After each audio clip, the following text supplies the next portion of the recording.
ಸುಖದ ಸುಪ್ಪತ್ತಿಗೆಯಲ್ಲಿ ಬೆಳೆದವಳು ನೀನು, ಕಷ್ಟದ ಲವಲೇಶವನ್ನು ಕಂಡುಂಡವಳಲ್ಲ.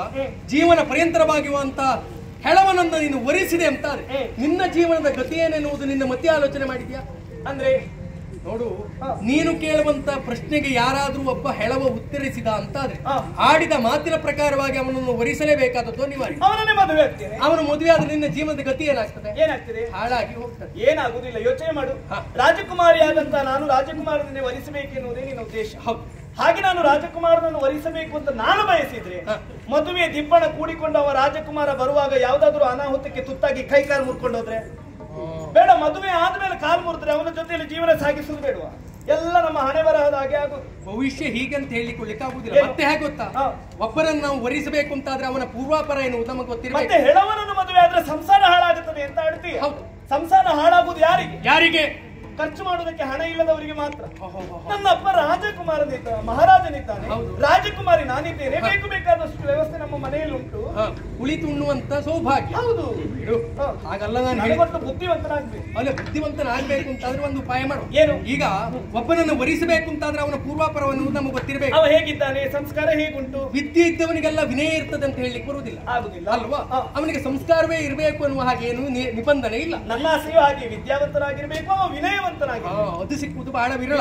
ವಿನಯೇನ ಶೋಭ ಅಲ್ವಾ? ಅದು ಎರಡು ಒಂದುಗೂಡಿದಾಗ ಮಾತ್ರ. ಆದ್ರೆ ಇಲ್ಲಿ ನಾನು ಬಂದ ಉದ್ದೇಶ ಏನು? ಅಂತವ ಸಿಗಬೇಕಲ್ಲ. ಯಾಕೆ? ಅದಕ್ಕಾಗಿ ಹೇಳುವುದು, ಈ ರೂಪ ಬೇಕು, ವಿನಯ ಬೇಕು. ದೀಪದ ಬುಡದಲ್ಲಿ ಕತ್ತಲೆ. ಹೌದು. ನಾನು ಈಗ ಮತ್ತೆ ಸುತ್ತಿ ಬಳಸಿಲ್ಲ, ಹೇಳುದು ಏನು? ನೇರವಾಗಿ ಹೇಳ್ತೇನೆ. ಏನು? ನಾವಿಬ್ರು ಬಾಲ್ಯದ ಒಡೆದಾಡಿಗಳು. ಹೌದಾ? ಹೌದು. ನೀನ್ ಹೇಗೆ ಅಂತ ನನಗೆ ಗೊತ್ತು, ನಾನು ಹೇಗೆ ಅಂತ ನೀನ್ ಹೇಗಂತ ನನಗೆ ಸಂಪೂರ್ಣ ಗೊತ್ತು. ಅಲ್ವಾ? ಈಗ ನಾನು ನೋಡ್ಲಿಕ್ಕೆ ಹೇಗೆ ಅಡ್ಡಿಲ್ಲಲ್ಲ? ಆಗ್ಬೋದು, ಆಗ್ಬೋದು. ರೂಪದಲ್ಲಿ ಅಯ್ಯೋ, ರೂಪ ಅಂತ ಹೇಳಿದ್ರೆ ಅಪರೂಪ ಅಲ್ವಾ? ಇನ್ನು ಸಾಮರ್ಥ್ಯದಲ್ಲಿ. ಸಾಮರ್ಥ್ಯದಲ್ಲಿ ಹೌದು. ಕೇಳುವುದೇ ಬೇಡ, ಹೋರಾಟ ಮಾಡಲಿಲ್ಲ. ಎಲ್ಲೂ ಸಾಮರ್ಥ್ಯ ಉಂಟು. ಹಾಗೆಂತ ಸಾಮರ್ಥ್ಯ ಉಂಟು ಅಂತ ನಿನಗೆ ಗೊತ್ತುಂಟಲ್ಲ. ಸಂಪತ್ತಿನಲ್ಲಿ ಅಪ್ಪಯ್ಯ ಗಳಿಸಿದ್ದು ಬಹಳಷ್ಟು ಉಂಟು. ಅಪ್ಪಯ್ಯ ಅಚ್ಚಯ್ಯ ಗಳಿಸಿದ್ದೆಲ್ಲ ಉಂಟು. ಅದೇ ಹೇಳಿದ್ನಲ್ಲ, ಖರ್ಚಿಗಿಲ್ಲ ಅಂತ.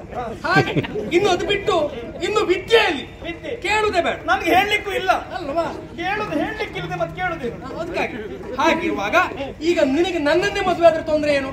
ಕಲಾ ಸತ್ಯವೇನೇ ಇದು? ಹೌದು, 100% ಸತ್ಯ. ಹೌದು. ಅಯ್ಯೋ, ನನ್ನ ತಲೆಗೆ ಹೊಳೆಯಲೇ ಇಲ್ಲ ನೋಡು. ಹಾಗೆ ಕೆಲವೊಂದು ನಾವು ಹಲವನ್ನು ಯೋಚನೆ ಮಾಡ್ತೇವೆ. ಬೇಕು ಬೇಕಾದ ಕೆಲವೊಂದು ನಾವು ಮರೆತು ಬಿಡ್ತೇವೆ.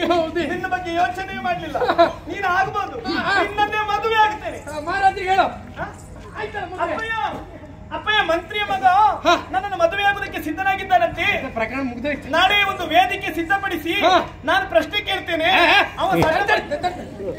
ಮಹಾರಾಜರು ಸ್ವಲ್ಪ ಮಾತುಕತೆ ಉಂಟು, ತಡೀರಿ. ಅಲ್ಲ, ನೀ ಕೊನೆಗೆ ಅಂತಂದ್ರೆ ವಾದದಲ್ಲಿ ಅವನ ನನಗೆ ಗೆಲ್ಲಬೇಕು. ಅಲ್ಲ, ಈಗ ನಿನಗೆ ನಾನು ಕೇಳಿದ ಪ್ರಶ್ನೆಗೆ ನೀನು ಉತ್ತರ ಕೊಟ್ಟೆ ಅಂತಂದ್ರೆ ನಿನ್ನನ್ನೇ ಮದುವೆ ಆಗುದು. ಅಲ್ಲ, ಈಗ ನನಗೆ ನೀವು ಅಡ್ಡಿಲ್ಲ, ನಿನಗೆ ನಾ ಅಡ್ಡಿಲ್ಲ ಅಂತ ಮತ್ತೆ ಪ್ರಶ್ನೆ ಉತ್ತರ ಅಂತಕ್ಕೆ ಪ್ರಶ್ನೆ ಬೇಕು. ರೂಪದಲ್ಲಿ ಅಡ್ಡಿಲ್ಲ ಅಂತ ಹೇಳಿದ್ದೇನೆ, ವಿದ್ಯೆ ಹೇಗುಂಟು ಅಂತ ನೋಡ್ಬೇಕಲ್ಲ. ಈಗ ನಾನು ಒಪ್ಕೊಂಡ್ರು ನೀ ಪ್ರಶ್ನೋತ್ತರವೇ ಕೇಳುದೇ. ಹಾ, ಒಂದ್ ಕೆಲಸ ಮಾಡು. ಆಗ್ಬೋದಾ? ಈಗ ನಿನಗೂ ಮನ ಒಪ್ಪಿದೆ ಅಂತ ಆದ್ರೆ ನನಗೂ ಮನ ಒಪ್ಪಿದೆ ಅಂತ ಆದ್ರೆ ಪರಸ್ಪರ ಇಬ್ಬರ ಮನಸ್ಸು ಒಪ್ಪಿದೆ ಅಂತ ಆದ್ರೆ ಮದುವೆ ಅನ್ನುವುದು ಸಿದ್ಧ. ಸರಿ. ಆದ್ರೆ ನೀನು ಆಡಿದ ಮಾತಿನ ಪ್ರಕಾರವಾಗಿ ಪ್ರಶ್ನೋತ್ತರ ಕಾರ್ಯಕ್ರಮವೇ ಆಗಬೇಕು ಅಂತ ಆದ್ರೆ ಒಂದ್ ಕೆಲಸ ಮಾಡು. ನಾಳೆ ದಿವಸ ನೀನ್ ಹೇಗೂ ಪ್ರಶ್ನೆ ಕೇಳುವ ಕೇಳು. ಕೇಳ್ತೇನೆ. ಯಾವ ಪ್ರಶ್ನೆ ಬೇಕಿದ್ರು ಕೇಳ್ತೀನಿ. ಆದ್ರೆ ಪ್ರಶ್ನೆ ಕೇಳುವುದರ ಮೊದಲಾಗಿ ಇವತ್ತು ನಾಳೆಗೆ ಯಾವ್ಯಾವ ಪ್ರಶ್ನೆ ಕೇಳ್ತೇನೆ ಅಂತ ನಂಗೆ ಬರ್ಬೋದು. ಅದಕ್ಕೆ ಸಮರ್ಪಕವಾದ ಉತ್ತರ ಕೆಳಗೆ ಬರಿ. ಮೊದಲೇ ಪ್ರಶ್ನೆ ಕೇಳ್ಕೊಂಡು ಕೊನೆ ಪ್ರಶ್ನೆ ಕೇಳಿದ್ರೆ ನಾವು ಮೊದಲೇ ಉತ್ತರವೇ ಕೊಡ್ತೇವೆ. ಅದಕ್ಕೆ ಕ್ರಮ ಸಂಖ್ಯೆಗೆ ಎಲ್ಲೂ ತಪ್ಪಾರ್ದು. ಒಂದಾದ್ಮೇಲೆ ಕೇಳ್ತಾ ಹೋಗು. ಅದಷ್ಟು ಕಂಠಪಾಠ ಮಾಡ್ಕೊಂಡು ಬಂದು ನಾಳೆ ಎಲ್ಲವರಿಗೆ ಅದನ್ನೆಲ್ಲ ಉತ್ತರ ಕೊಡ್ತೇನೆ. ನಿನ್ನಂತ ವಿದ್ಯಾರ್ಥಿಗಳಿರುವುದರಿಂದಲೇ ಪ್ರಶ್ನೆ ಪತ್ರಿಕೆ ಸೋರಿಕೆಯಾಗುವುದು. ಪ್ರಾಮಾಣಿಕವಾಗಿ ವಿದ್ಯೆ ಕಲಿತು ಪರೀಕ್ಷೆ ಬರೀಲಿಕ್ಕೆ ಹೋದವ ಈಗ ಗೊತ್ತಿಲ್ಲ ಪ್ರಶ್ನೆ ಪತ್ರಿಕೆ ಸೋರಿಕೆಯಾಗಿದೆ, ಮುಂದೂಡಲಾಗಿದೆ ಅಂತ. ಅಂದ್ರೆ ಕೆಟ್ಟ ಬೀಜ ನಿನ್ನಂತವುಗಳು. ಹಾಗೆ ಅಲ್ವೇ? ಏನು ಅಂದ್ರೆ ಈಗ ನಾನು ಪ್ರಶ್ನೆ ಕೇಳಿ ಅದಕ್ಕೆ ಉತ್ತರವನ್ನು ನಾನು ಕೊಟ್ಟು ನೀನು ಮತ್ತೆ ಅಭ್ಯಾಸ ಮಾಡುದು ಏನುಂಟು ಅದರಲ್ಲಿ? ಬೇಡ ಬಿಡು. ಹಾಗಾದ್ರೆ ಮೊದಲು ಕೇಳುವ ಪ್ರಶ್ನೆ ಮೊದಲೇ ಕೇಳ್ಬೇಕಂತೆ, ಕೊನೆ ಕೇಳಿದ್ರೆ ನಿಮ್ಗೆ ಉತ್ತರ ಗೊತ್ತಾಗುದಿಲ್ಲ. ಅಂದ್ರೆ ನಾವು ಕ್ರಮ ಸಂಖ್ಯೆ ಬಿಡುದಿಲ್ಲಲ್ಲ. ಒಂದಾದ್ಮೇಲೆ ಎರಡೇ ಬರ್ಬೇಕು, ಎರಡಾದ್ಮೇಲೆ ಮೂರೇ ಆಗ್ಬೇಕು. ಅದು ಬಿಟ್ಟು 9ನೇದೆಲ್ಲ ಬಂದ್ರೆ ಕಷ್ಟ. ಹಾಗಾಗುದಿಲ್ಲ. ಯಾಕೆ ಗೊತ್ತಾ? ಇವತ್ತು ಏನ್ ಕೇಳ್ತೇನೆ ಅಂತ ನನಗೆ ಗೊತ್ತಿಲ್ಲ. ನಾಳೆ ದಿನ ವೇದಿಕೆ ನೀರಿದ ಬಳಿಕ ನನ್ನ ಮನಸ್ಸು ಹೇಗುಂಟು ಅಂತ ನೋಡಿ ಮನಸ್ಸಿಗೆ ಸರಿಯಾದ ಪ್ರಶ್ನೆಗಳು ಮನಸ್ಸಿನಲ್ಲಿ ಮೂಡಿ ಆ ಪ್ರಶ್ನೆಯನ್ನು ನಾನು ಕೇಳುವಂತದ್ದು. ಇಂಥದ್ದೇ ತಿರ್ನ ಅಂದ್ರೆ ಈಗ ನಿನ್ನಲ್ಲಿ ಮೂಡಿರುವ ಪ್ರಶ್ನೆಯನ್ನು ಮಾತ್ರ ಕೇಳೋದು ನೀನು. ಹೌದು ಬಿಡು, ಆಯ್ತು. ಅದು ಬೇಡ, ಅದಾಗ್ಲಿ. ಪ್ರಶ್ನೋತ್ತರ ಕಾರ್ಯಕ್ರಮ ಏನಿದ್ರು ನಾಳೆಗಲ್ವಾ? ಹೌದು. ನೀ ಪ್ರಶ್ನೆ ಕೇಳ್ತಿ, ಅದಕ್ಕೆ ನಾವು ಉತ್ತರ ಕೊಡ್ತಾನೆ, ಬಿಡು. ಸರಿ. ಆದ್ರೆ ಏನು? ಇವತ್ತು ನಿನ್ನ ಅಂತಃಪುರವನ್ನ ಸೇರಿದ್ದೆ. ಯಾಕೆ? ಈ ಪ್ರಶ್ನೋತ್ತರ ಕಾರ್ಯಕ್ರಮಕ್ಕೆಲ್ಲ ಕಲ್ಲು ಹಾಕು. ಇವತ್ತೇನಾಗ್ಬೇಕು ಅಂತ ನಾ ಹೇಳ್ತೇನೆ. ಏನು? ಇಲ್ಲಿಗೆ ಬಂದಿರುವ ಉದ್ದೇಶವೇ ಬೇರೆ. ಯಾವುದು? ಅದನ್ನು ನೀನು ಒಪ್ಪಬೇಕು. ಏನು ಹೇಳ. ಹೇ ಮನೋಹರ ಇತ್ತ ನೀ ಬಾರೆ,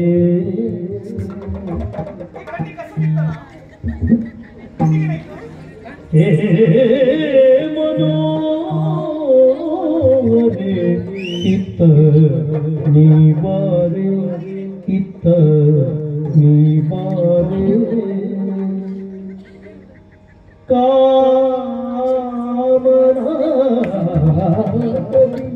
ಮುದವ ನೀತು ಮನೋಹರಿ ಇತ್ತ ಹೇ ಮನೋಹರಿ ಇತ್ತ ನೀ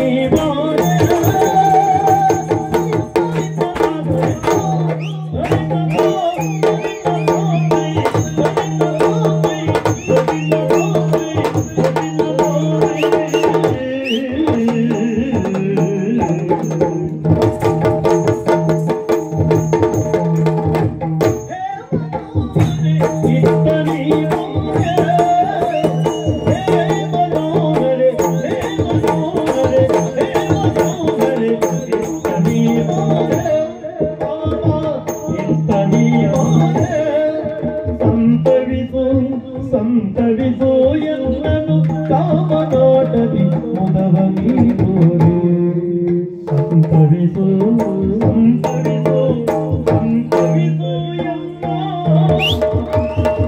ಎಲ್ಲ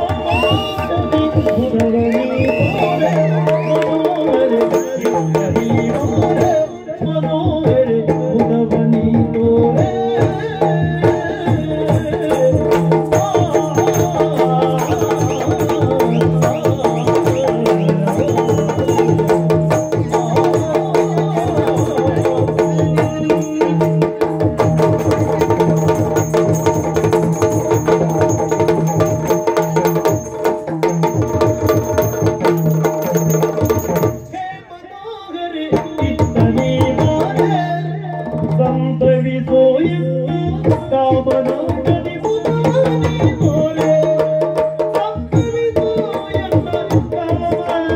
ಮುದವನಿ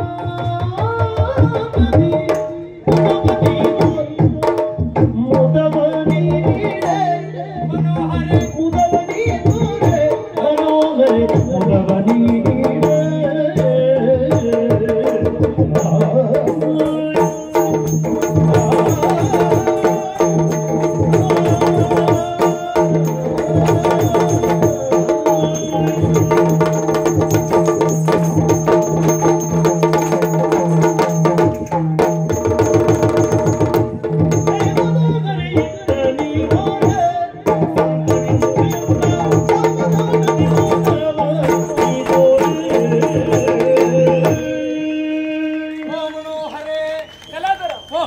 ಇಲ್ಲಿಯವರೆಗೆ ವಾತಾವರಣ ಸರಿ ಇತ್ತು. ಈಗ ಸ್ವಲ್ಪ ಬದಲಾದಾಗುಂಟಲ್ಲ. ಒಂದೇ ರೀತಿ ವಾತಾವರಣ ಇರಬಾರ್ದು ಅಂತ ಸ್ವಲ್ಪ ಬದಲಾವಣೆ ಮಾಡಿದೆ. ಈಗ ನಿನಗೇನಾಯ್ತಾ? ಓ ಮನೋಹರೆ, ಇದು ವರ್ಷ ತುಟಿಯಲ್ಲಿ ನಾವು ಸುರಿತಾ ಉಂಟಲ್ಲ. ಏ ಏನಾಯ್ತಾ? ಹೇ ಮನೋಹರೆ ಇತ್ತ ನೀ ಬಾರೆ. ಏನು ಇತ್ತ ನೀ ಬಾ. ಸಂಗೀತಾಭ್ಯಾಸ ಮಾಡ್ತಾ ಇದೀಯಾ? ಮೊದ್ಲಿಂದ ಅಲ್ಲಿ ಇಲ್ಲಾಗಿತ್ತು. ನಾನೇ ಸಂಗೀತ ಈಗ ಹೇಳ್ಕೊಡುದು ನಿನ್ಗೆ. ಯಾಕೆ? ಅದಲ್ಲ, ಏನು ನಿನ್ನನ್ನು ಕಂಡಾಗ್ಲಿಲ್ಲ ನನ್ನ ಮನಸ್ಸು ಹಪಪಿಸ್ತಾ ಇರುವುದು ಒಂದನ್ನೇ. ಏನದು? ಈ ನಿನ್ನ ತನುಸುಖವನ್ನು ಅನುಭವಿಸಬೇಕೆನ್ನುವ ಸಲುವಾಗಿ ಬಂದೆ. ಮದುವೆ ಆಗುವುದಿದ್ರೆ ನಿನ್ನನ್ನೇ ಅಂತ ತೀರ್ಮಾನಿಸಿ ಬಂದೆ. ನನ್ನನ್ನು ವರನಾಗಿ ಒಪ್ಪಿ ನನ್ನ ಸತಿಯಾಗಿ ನೀನು ಬರಬೇಕು, ಬರತಕ್ಕದ್ದು. ಇಲ್ಲ ಅಂತಾದ್ರೆ? ಒಪ್ಪಲಿಲ್ಲ ಅಂತಾದ್ರೆ ಇವತ್ತಿನ ದಿವಸ ಈ ಏಕಾಂತದಲ್ಲಿ ನಿನ್ನನ್ನ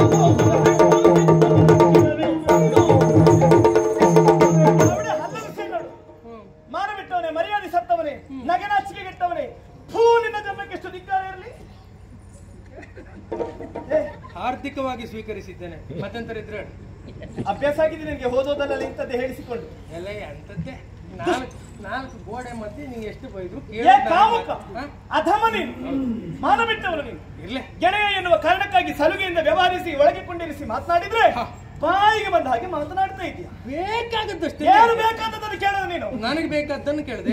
ಏನು ಹೆಣ್ಣು ಅಂತ ಹೇಳಿದ್ರೆ ಏನು ಸಂತೆಗೆ ಸಿಗುವಂತ ವಸ್ತು ಅಂತ ಇರಿಸಿಕೊಂಡ್ಯಾ ಹಣ ಕೊಟ್ಟು ಕ್ರಯ ಮಾಡುವುದಕ್ಕೆ? ಅವಳಿಗೊಂದು ಮನಸ್ಸಿರ್ತದೆ, ಭಾವನೆ ಇರ್ತದೆ ಅಂತ ನೀನು ಯೋಚನೆ ಮಾಡ್ಬೇಕಿತ್ತು. ಆ ಭಾವನೆಗಳನ್ನು ತರಿಸ್ಕೊಳ್ಬೇಕು. ತರಿಸ್ಕೊಳ್ಳೋದು ಅದು ಸಿಗುವುದಾ ತರಿಸ್ಲಿಕ್ಕೆ? ಮೂಡಿಸುದು ಅಂತ ಹೇಳಿದ್ರೆ ಮೂಡಬೇಕದು. ಮೂಡಿದ್ರೆ ಮಾತ್ರ ಮೂಡಿಸಿಕೊಳ್ಳುದು. ಗೆಳೆಯ ಅಂತ ಹೇಳಿ ಈ ರೀತಿಯ ಮಾತುಗಳನ್ನು ಆಡುದು ಸರಿಯಾಗಿ ಕೇಳುದು. ನಾನು ಯಾಕೆ ತಪ್ಪು ಅಂತ ಕೇಳು. ಮೊದಲು ಕೇಳಿದ್ದೆ ವಿದ್ಯಾರ್ಥಿ ಮದುವೆ ನಿಬಂಧನೆ ಏನು ಅಂತ. ನಿಬಂಧನೆ ಹೇಳಿ ತನಗೆ ಉತ್ತರಿಸುವುದಕ್ಕೆ ಆಗುವುದಿಲ್ಲ ಅಂತ ಗೊತ್ತಾದ ಮೇಲೆ ಒಂದು ರಾತ್ರಿ ಸುಖ ಕೊಡು. ಏನು ಹಣ್ಣನ್ನು ತಿಂದು ಸಿಪ್ಪಿಯನ್ನು ಕೈ ಬಿಡುವ ಛಾಯಮಾನವ ನಿನ್ನದು? ನಿನಗೆ ಹೇಳುದಲ್ಲ, ಒಳ್ಳೆಯ ಮಾತಿನಲ್ಲಿ ಸ್ಥಳ ಬಿಟ್ಟು ಹೋದ್ರೆ ಆಯ್ತು. ಇಲ್ಲ ಅಂತ ಹೇಳಿದ್ರೆ ಸಖಿಯರನ್ನು ಕರೆಸ್ತೇನೆ, ಮುಖಕ್ಕೂ ಮಂಗಳಾರತಿ ಅಂತಾನೆ. ಸಿಟ್ಟು ಮಾಡೋದು ಬೇಡ. ಏನ್ ಸಿಟ್ಟು ಮಾಡಿದೆ? ಹೋಗ್ತೇನೆ ನೀ ಅಂತ ಒಟ್ಟು ಜೋರು ಮಾಡೋದಂತ. ಹೋಗು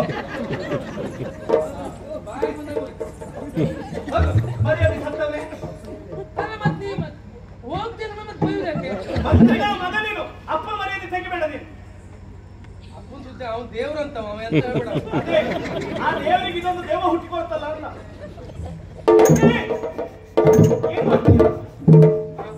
ಬಾಗಿಲು ಹಾಕುದಕ್ಕೆ ಜನ ಇದ್ದಾರೆ, ನೀನೇ ಹಾಕಿದ್ದು. ಬಾಗಿಲು ಹಾಕೊಂಡೆ ನಮಗೂ ಅನುಕೂಲ ಇರ್ಲಿ ಅಂತ ಬೈದ್ಯಾ? ಅದೇನ್ ಮಾಡ್ತಿದ್ದಿ? ಹೇ ಮನೋಹರಿ ತನಿ ಬಾರೆ ಸಂತವಿಸು ಎನ್ನ ಕಾಮನಾದಿ ಮನವನಿ ತೋರೆ ಮನೋಹರಿ ತನಿ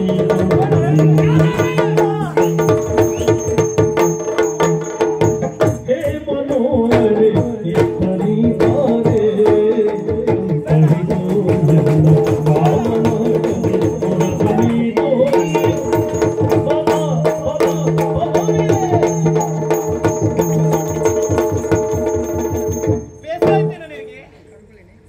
ಬೇಸರ ಆಯ್ತಾ? ಸ್ವಲ್ಪ ಬೇಸರ ಆಯ್ತು. ಬೈದಿಲ್ಲ ನೀನು. ನಾನು ನಾಟಕ ಮಾಡಿದ್ದು ಅಂದ್ರೆ ನಿನ್ನ ಮನಸ್ಸು ಹೇಗುಂಟು ಅಂತ ನೋಡುವ ಅಂತ ನಾನು. ಹೌದಾ? ಹೌದು. ಹೇಗೆ ನಿನ್ ಮೇಲೆ ನನಗೆ ಮನಸ್ಸಿತ್ತು. ಅದೇ ಎಷ್ಟು ಮನಸ್ಸಿತ್ತು ಗೊತ್ತಾ? ಎಷ್ಟಿತ್ತು? ನಿನ್ ಮೇಲೆ ಪ್ರೀತಿ ಇತ್ತು ನನಗೆ. ಎಷ್ಟು ಗೊತ್ತಾ? ಎಷ್ಟು? ಇಷ್ಟಲ್ಲ ಇಷ್ಟಲ್ಲ ಇಷ್ಟು ಇಷ್ಟು.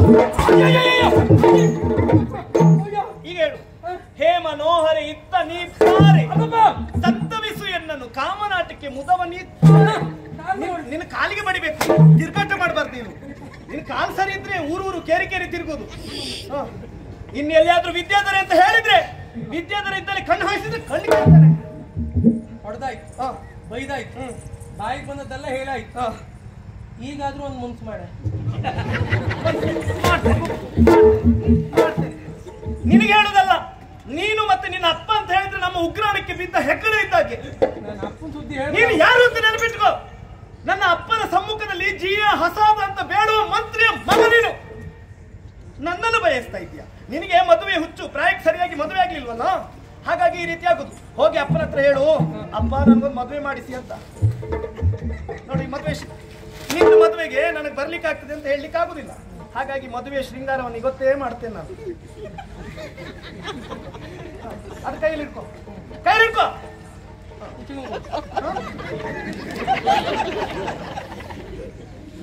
ಬಾಯ್ ಕಳಿ ಹಾ ಮಾಡು, ಬಾಯ್ ಕಳಿ ಹಾ ಮಾಡು, ಹಾ ಮಾಡು. ಹೀಗೆ ಮೂರು ದಾರಿಯಲ್ಲಿ ನಿಂತು ನಿನಗೆ ಹೇಳ ಪ್ರಯೋಜನ ಇಲ್ಲ. ಈ ಸೊಪ್ಪು ತಂದು ಕೊಟ್ಟವೆ ನಮ್ಮಲ್ಲಿ ಎಲ್ಲ ವ್ಯವಸ್ಥೆ ಉಂಟು.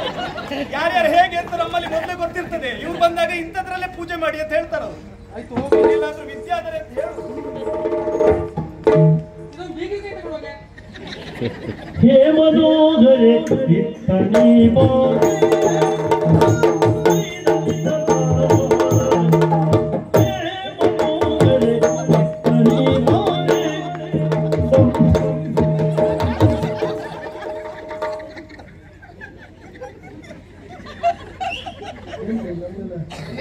ನಾನು ಮೊದಲಿಂದ ಹಾಗೆ ನನಗೆ ಅಂತ ಮೊದಲಿಂದಾಗಿ ನಾವು ಹಂಚ್ಕೊಂಡು ತಿನ್ನುವರು. ಮೊದಲಿಂದಲೂ ನಮಗೆ ಈಗ ಬಿಡ್ತಾ ಇಲ್ವಾ? ಇಷ್ಟು ಬೀರುವುದಕ್ಕೆ ಮೂಲ ಪ್ರೇರಣಾಕೃತವಾಗಿ ನಿಂತಂತ ನಿಮ್ಮ ಬಾರಿ ಒಂದು ಎರಡು ಇರ್ಲಿ ಅಂತ ಇರ್ತದೆ. ವಾಸನೆ ಅಂತ ಅಲ್ಲ, ಇದು ವಾಸನೆ ನಮ್ದಲ್ಲ, ಇದು ಅಪ್ಪನ ವಾಸನೆ. ಅವ್ರು ಹೇಳದ್ರಿಂದ ನಾನು ಬಂದದ್ದು ಬಿಟ್ಟರೆ ನಾನಾಗಿ ನಾ ಬಂದ್ರೆ ಪ್ರಕರಣ ಮುಗಿದೋಗ್ತಿತ್ತು. ಇದು ನಾನು ಮನಸ್ಪೂರ್ವಕವಾಗಿ ಮಾಡಿರುವಂತ ಕಾರ್ಯ ಅಲ್ಲ. ಅಪ್ಪನು ಒತ್ತಾಯದ ಮೇರೆಗೆ ಬಂದದ್ದಷ್ಟೇ ಬಿಟ್ಟರೆ ಮತ್ತಿನ್ಯಾವ ಉದ್ದೇಶಕ್ಕೂ ಅಲ್ಲ. ಇರಲಿ, ಇವಳಿಗೊಂದು ಅಹಂಕಾರ ಅಂತ ಹೇಳಿದ್ರೆ ಎಷ್ಟು ಸ್ವಾಮಿ. ವಿದ್ಯೆ ಎನ್ನುವುದು ತಲೆಗೆ ಅಡರಿ ಹೋಗಿದೆ. ಅಹಂಕಾರದ ಮುದ್ದೆಯಾಗಿ ಕುಳಿತುಕೊಂಡಿದ್ದಾಳೆ. ನನಗೆ ಬೈದ್ಲು, ಬಿಡಿ, ನನ್ನ ಅಪ್ಪನಿಗೆ ಬೈದ್ಲ. ಅಪ್ಪನಿದ್ದಲ್ಲಿ ಹೋಗಿ ಒಂದೂವರೆ ಮಾಡಿ ಇವಳಿಗೆ ಸೊರಿ ಮದುವೆ ಮಾಡಿಸ್ಲಿಲ್ಲ. ನನ್ನಪ್ಪನ ಮಗನ